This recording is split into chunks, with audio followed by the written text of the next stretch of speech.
안녕하세요. 정리 컨설턴트 윤선현입니다. 안녕하세요. 현정미입니다. 네. 얼마 전에 네. 베리구 정리 컨설팅 11주년이 1주년. 되었어요. 제가 이제 11주년을 보내는 동안 네.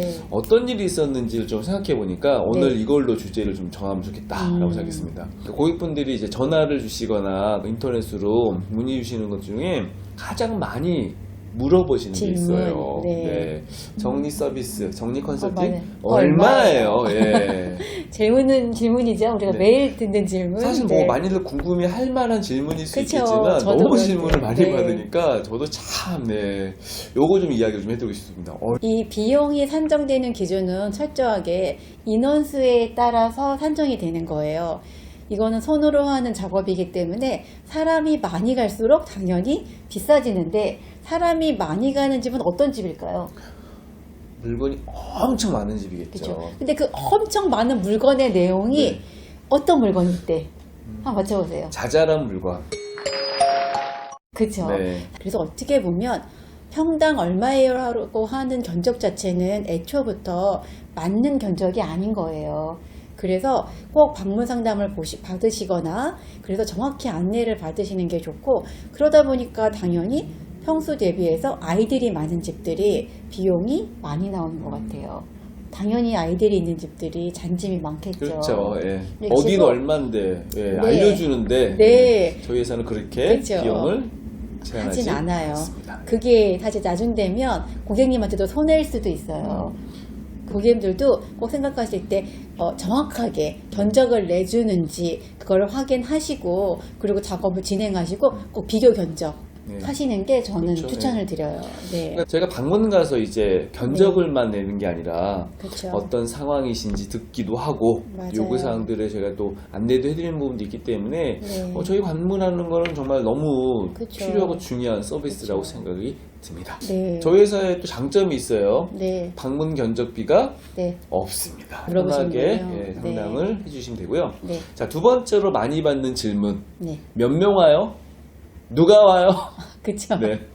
그러니까 몇 명 오냐 누가 오냐는 이제 견적시에 보면 이 집은 뭐 5명이 필요하다, 6명이 필요하다. 근데 여기서 인원수에 있어서의 한정이 있는데요. 잘하는 분 7명과 잘하지 못하는 분, 아직 숙련되지 않은 그렇죠, 분들이 예. 있는 것과는 천차만별이에요. 저희가 이제 아무래도 오래 호흡을 맞춘 고정 멤버들이 많이 있다 보니까 이제 서로 이렇게 척하면 척 아는 멤버들이 많죠. 만족도 몇 프로다 이렇게 얘기하는 거는 또 네. 저희의 또 어떤 조자 같은 걸 느낄 수 있기 그쵸, 때문에 그쵸. 그런 거는 홍보하지 않지만 정말 11년 동안에 기억에 남는 컴플레인이 몇 건 없어요. 그렇죠. 예. 정리를 하면서 사람이 하는 일이다 보니까 실수를 할 수도 있고 100% 만족이 못할 수도 있는데, 여기서 중요한 거는 100% 만족 못하셨을 때 어떻게 대처하느냐인 것 같아요. 어떻게 보면은 정리하는 사람들의 자기 만족도 있는 것 같아요. 오래 하다 보면 내가 만족해야지만 고객도 만족한다, 그런 신념들이 좀 있어서. 자, 세 번째로 많이 네. 물어보시는 거, 뭐 해줘요? 네, 어디까지 네. 해줘요? 어디까지 해줘요? 청소해줘요. 네. 뭐 이렇게 뭐 무거운 거 이런 거 네. 치워줘요. 네. 네, 가져가요. 이렇게 물어보시더라고요. 네, 네. 사실 정리를 하면서 기본 청소를 안 할 수는 없어요. 그래서 먼지를 제거하고 물건을 집어넣고 마무리 청소를 다 하지만 사실은 청소 전문 업체가 하는 일은 저희가 하진 않아요. 왜냐하면 정리를 위해서 간 사람들은 정리에 숙련된 사람들이어서 정리의 시간을 많이 할수록 고객님이 이익인 거예요. 그렇죠. 정리를 잘하는 사람이 청소를 하는 것 자체가 고객님한테 손해인 거죠. 정리 네. 서비스는 정리 전문가, 정리 네. 분야에서 그래도 오랫동안 활동하신 분들이 많기 때문에 네. 뭐 이제 수거, 네. 청소 네. 이런 것들은 좀 다른 영역이라고 보시면 그렇죠. 좋을 것 같습니다. 예를 들어서 아주 뭐 피아노를 옮긴다라든지 돌침대를 버린다라든지 네. 이제 그런 것들은 전문 업체나 이런 데를 안내해 드리긴 하지만 제가 직접 하진 않아요.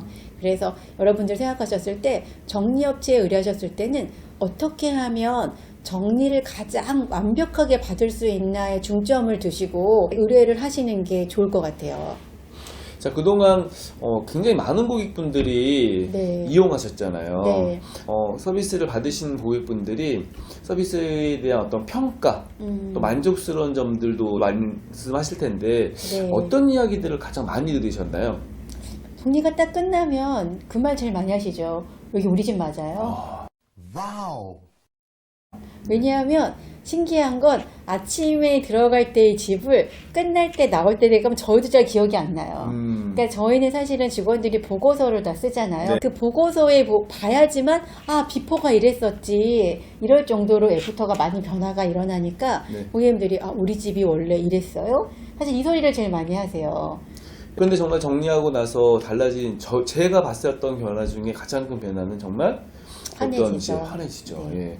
그리고 뭐 집만 환해지는 게 아니라 네. 고객분들의 표정도 굉장히 밝아집니다. 자, 시청자분들 중에 아니 왜 집정리 업체에다 정리를 맡겨야 돼? 라고 네. 생각하는 분들도 있으실 네. 것 같아요. 오늘은 좀 그 얘기를 드리고 싶은데 네. 자, 정리 서비스 업체에 정리를 해야 되는 이유와 네. 그럴 수밖에 없는 또 집들도 있겠죠. 네. 자, 세 가지가 있습니다. 자, 첫 번째는 어떤 집들이 정리를 맡겨야 될까요? 근데 이미 나 혼자서는 정리할 수 있는 단계를 넘은 집들이 있어요. 그러니까 대표적으로 짐들이 너무 많이 섞여 있는 집. 그런 집들은 내가 혼자서 하기에는 이 집 안에 있는 모든 물건들을 한번 꺼냈다가 다시 들어가야 되는데 사실 혼자 가족들이 못하죠. 다 도와준다면 가능할지 모르겠지만 대부분의 경우 주부가 혼자서 해야 되니 가능한 일이 아니겠죠. 이런 경우는 사실은 의뢰를 하시는 게 훨씬 효율적이에요. 네. 남편이 네. 야 내가 주말에 해줄게. 네, 제가 돈 나한테 경남은 3년 후에 저희 회사 연락 주셨잖아요. 네, 네, 맞아요. 3년 동안 안 도와줬어. 혼자서 정말 어려운 집. 네. 그렇죠. 자, 두 번째는 어떤 집이죠? 두 번째는 나는 정리를 너무 하고 싶은데 사실 하는 방법을 몰라요. 그렇죠. 예. 그래서 어떻게 되냐면 정리를 하면 할수록 지저분해져요. 왜냐하면 건들면. 여기 정리한다고 다 네. 꺼냈다가 네. 분명히 정 안에다 있었는데 다시 못 집어넣으세요. 멘붕의 순간이 있더라고요. 그렇죠. 그래서 도미노처럼 여기가 좀 깨끗해지면 여기가 더러워지고 나중에는 방 하나가 다 창고가 돼버려요. 네, 보이는 데는 보이는 지출해야 데만 되니까. 깨끗하고. 네, 티는 나야 되니까. 티는 나야 되니까 그렇죠. 네. 이런 경우는 뭐냐면 정리하는 방법을 모르시는 분이에요. 그래서 한 번 정도는 전문가한테 받으면서 방법을 좀 배우시는 그렇겠네요. 거예요. 예. 네, 하는 과정 동안에 배우기도 하고 유지할 수 있는 방법도 배우셔서 유지하시면 되는데 이런 분들은 한 번만 배워놓으시면 또 잘 유지하시더라고요. 정리 컨설턴트는 고객분들의 어떤 상황, 네. 뭐 성향 네. 이런 것들을 고려해서 정리 방법을 제안해 드리기 때문에 정리를 딱 하고 나면 많이 놀라시는 게 이런 방법도 있었구나. 네. 이렇게 되니까 너무 좋다. 네. 그런 이유 때문에 이제 전문가에게 맡기셔야겠죠. 그쵸. 자, 세 번째는 어떤 상황일까요? 요즘의 경우는 이사가 예전 같지가 않아요. 예전에는 포장이사를 하면 그래도 어느 정도는 짐이 들어가 있고 내가 조금만 손보면 되겠다 이런 경우가 많았는데 요즘은 이사를 하고 나면 대부분 고객님들이 저에게 하시는 말이 던져놓고 갔어요. 네.